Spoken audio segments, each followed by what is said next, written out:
Namah Shivaya.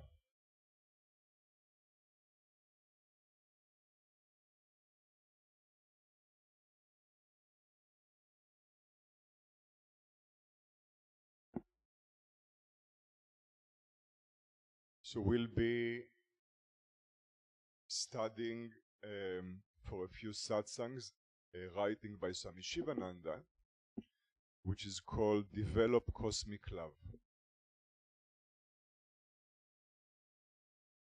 So what is called in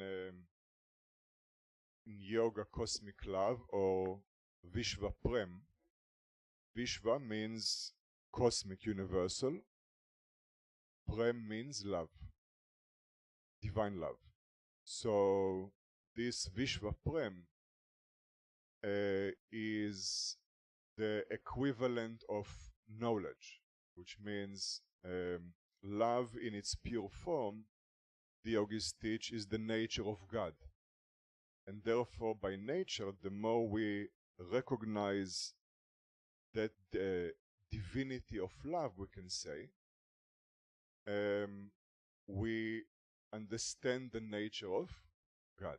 So it's an experience, basically it's the realization of God as love. And the yogis teach that what we experience as love is indeed love, because love is our own nature, is the nature of the self, but love filtered through the forces of egoism, of raga and vesha, attractions and aversions. So it's love of the pleasant, which therefore also manifests as the hatred of the unpleasant. These two are the manifestations of love which is filtered through egoism. So love, what we call love and hatred, which are the emotional states of the mind, both are manifestations of what the yogis call pure love. Because the pleasant is the revelation of that bliss. When we experience something pleasant,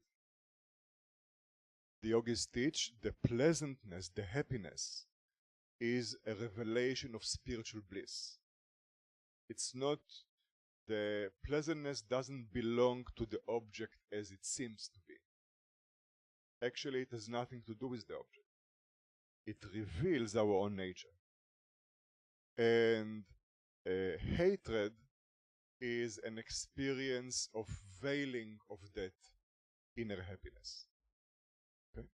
But both are manifestations of that pure love. So in the Upanishads, there is a beautiful dialogue between one of the greatest Upanishadic rishis called Yajnavalkya and is one of his wives. He had two wives. One of them is called Maitreyi. She was also a great rishi, a great yogi. And this rishi, Yajnavalkya, comes to his wives and tells them that he is going to retire to the forest. He is going to become a sannyasi, a renunciate. And he is a self-realized rishi, and he is going to retire in order to be lost in the bliss of the Atman. And he tells the wives that he is going to split his riches between them. One is very happy and goes. The other one asks Yajnavalkya, Maitreyi, will your wealth make me immortal? This is the question she puts. So, will your wealth make me immortal? And he says, no. It will give you a life of rich people. That's all. So then she says, then I don't need it. Teach me immortality. So then begins a beautiful discourse between them about the nature of the self. Immortality means the self. to know who we are means attaining immortality. So a beautiful discourse begins. Part of the discourse, it tells her that the husband is not dear to the wife because of the husband, but because of the self. And the wife is not dear to the husband because of the wife, but because of the self. And the children are not dear to the parents because of the children, because of the self. And he says anything which is dear is not dear because of itself, but because of the self. There's a beautiful long teaching like this. And the meaning is the following thing. You see, if you think about it, in all dear objects, right? Objects which are dear to us, whatever they may be. If you think about it, what is more dear than all those dear objects? See, so many dear objects people have, right? What is more dear than all those dear objects?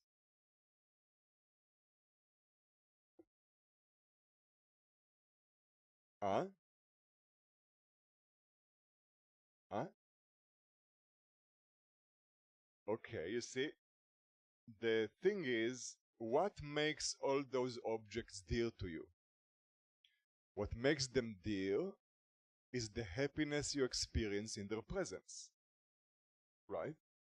In the presence of objects you call dear, whether people, pets, cakes, whatever it may be, in the presence of those objects you experience happiness. That's why these objects are dear to you. What is more dear than all these objects? The happiness that makes them dear is more dear. You understand? Because if the happiness that makes the objects dear goes away, is the object still dear? Then it becomes from dear, it becomes undear. Right? So the point is, the happiness, think about it, the happiness that you experience, we think it's the same. We think the object and the happiness are one. That's not true. The proof that it's not true is that the happiness comes at some point. You don't experience it in the beginning. At some point it comes, and at some point it will go. It will not be anymore connected to that object. Okay? That's a fact. So, therefore, because the happiness rises and goes from the object, it's not inherent in the object. In any case, the happiness which makes the objects dear is more dear than the object. You understand? That happiness, the yogis say, is you, is your own self. Your own light is reflected in that object as happiness because of certain conditions. Okay? And what you experience, the happiness you enjoy in the presence of the objects which are dear to you, is your own self, your own true self, who you truly are, is reflected in those objects. Okay? And therefore, Yajnavalkya tells Maitreyi that those dear objects are not dear because of themselves. They are dear because of the self. You see, we mistake the happiness to be inherent in the objects. Therefore, we become bound. We become bound to the world because we think the happiness is an objective thing. It's in objects. That's called bondage. Okay? Because those objects are impermanent and the happiness is not in the objects. That's just how things is, how things are. So This is the idea. That happiness, which is our true nature, that bliss, is what is also called Vishva Prem, cosmic love. It's of the nature of love, but infinite. Infinite simply means with no attachment. See, what makes things bound and limited is this raga and dvesha, attractions and aversions, right? So loving something specially is bondage, okay? Because of certain pleasant qualities. That's bondage, okay? And not loving something because of other unpleasant qualities is the same type of bondage. This is what the yogis teach. Because truly that love is our own nature. It's what is called unconditional. What is unconditional? Unconditional means no raga, no dvesha, no attractions, no aversions. That's what it means. Okay?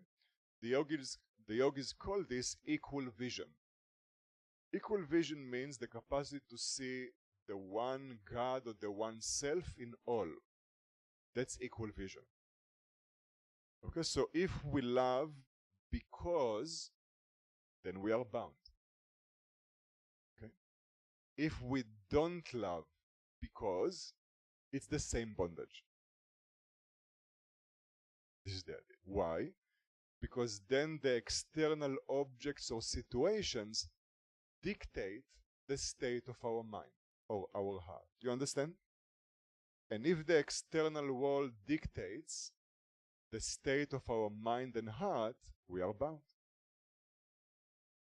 Okay? Because the world is ever changing. So the moment we are dependent on the world for our inner state, this is what the yogis call samsara. Okay, we arrive at our final address, which is called samsara. Okay? This is the idea. So in any case, what the yogis call pure love or non-attachment or bliss or knowledge is the same thing. Okay? So having pure love, not being attached,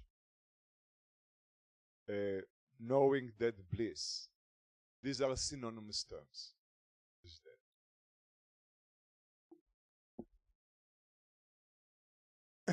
O man, where do you search for God? All these forms are manifestations of the Lord. See the Lord in these forms. So, now we may say, I'm not searching for God. I'm an atheist. This is not true. According to the yogic understanding, everyone is searching for God. See, God is not a concept. What everyone views as the highest good, whatever it may be, it can be money, power, fame, whatever it may be, it doesn't matter. Whatever one holds as the highest good in their life, and therefore they are worshipping it, is their God. See?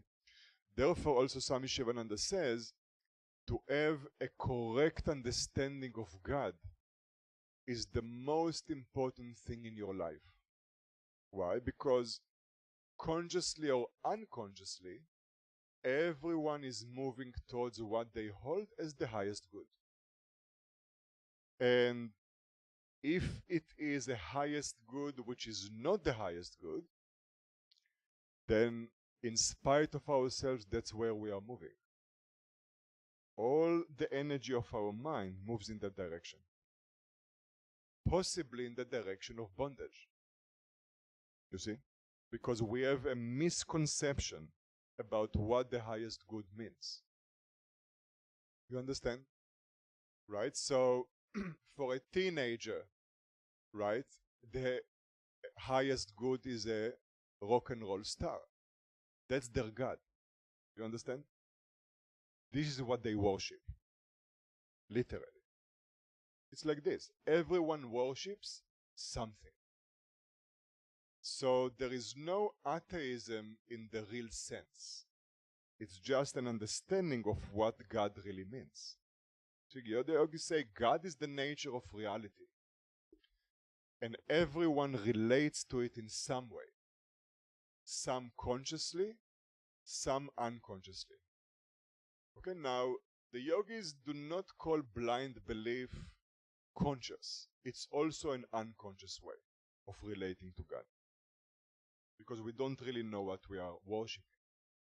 Okay, so there is also this beautiful anecdote which is given of a great spiritual master that was accepting people to come for personal advice, and one such person came and shared with that master his problems, his challenges, and that master was listening and then gave as a remedy, as an advice, gave a prayer. And this person was listening carefully, but at the end this person told this master, what you say sounds very beautiful, but there is one problem. The problem is that I don't believe in God, so I cannot pray. And that master said something very profound. He said, that's not a problem at all. In the God you don't believe, I also don't believe. See, so the meaning is, the God that you don't believe in is a concept. That's not reality. You have a concept in your mind about who is God and you don't believe in it. That's completely fine. God is reality. Just pray. You will find that reality. Okay, so that's the meaning. So this is exactly what Swami Shivananda is saying here. He says, where are you searching for God? And now we may say, I'm not searching for God. Everyone is searching for God, consciously or unconsciously. Unconsciously means in objects, as the happiness or pleasure in objects. Can be in power, in fame, in money, etc. This is so everyone is searching for that bliss, freedom, happiness. That's the meaning. And that is God. In the Bhagavad Gita, Lord Krishna has a very beautiful teaching. He says, all men follow my paths. It leads to me. And in the commentary, Swami Shivananda explains the meaning of, because we may think, well, all spiritual aspirants, all religious people follow my path. This is what Lord Krishna means. But Swami Shivananda says no. He says even the thief, while stealing, follows my path. This is what Lord Krishna means. Swami Shivananda clarifies. Which means even the wrongdoers are following my path, just in crooked ways. Why? They are just trying to relieve their desires. Of course, in distorted ways, in ways which make things more complicated. But everyone, you see, Swami Shivananda says, you will not move your foot unless you thought it will make your situation better. It will make you a little bit more happy.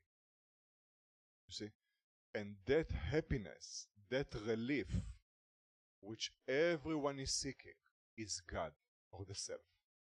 This is the meaning. Okay, that's the real meaning of God. So, therefore, Lord Krishna teaches in the Bhagavad Gita, all paths that men tread are my paths. They lead to me. And all paths means all paths. Doesn't matter who it is. Because everyone is striving for that happiness or freedom or bliss. Some consciously, some unconsciously. That's all. Okay, but just like all the plants are all the time moving towards the light of the sun, all minds are constantly moving towards the light of the self, or the light of God. And that light is what Swami Brahmananda calls God, or cosmic love, or bliss, or freedom, etc.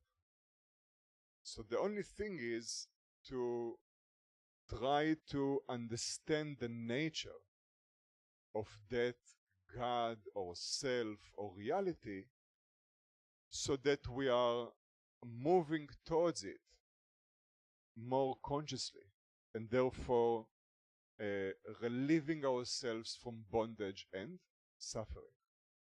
That's all. So therefore Swami Brahmananda says, oh man, where do you search for God? All these forms are manifestations of the Lord. See the Lord in these forms. If you serve all beings with Narayana Bhava, if you serve all beings with seeing God in them, that's Narayana Bhava, you really serve the Lord. Service of humanity is service of the Lord.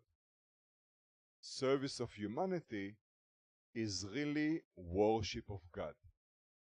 So Swami Brahmananda here says the best way to worship God is through service of humanity. By seeing God in humanity and serving that God of humanity. He says service of humanity is worship of God. This is the idea. So we'll stop here.